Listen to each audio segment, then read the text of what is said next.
Good evening. చూసారా, ఎర్రటి tomatoes, పచ్చటి పచ్చిమిరపకాయలు, కొంచెం కొత్తిమీర, ఇవేంటో తెలుసా?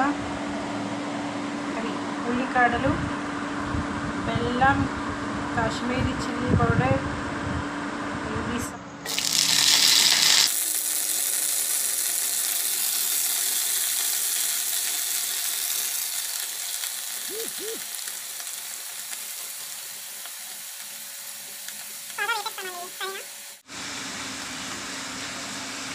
చూడండి వేపింది కదా.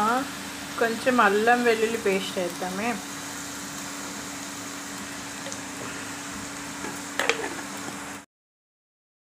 వేగుతుంది కదా, ఇది బాగా వేగిన తర్వాత మనం ఈ కొత్తిమీర తర్వాత పచ్చిమిర్చి వేస్తామన్నమాట. ఓకేనా?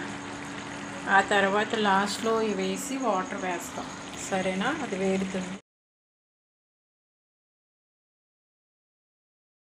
చూడండి, అంత వాటర్ కూడా వేసాము ఈ మాత్రం. ఇప్పుడు మనం సిమ్లో మగ్గబెట్టేస్తాం మొత్తం టోటల్గా. సరేనా?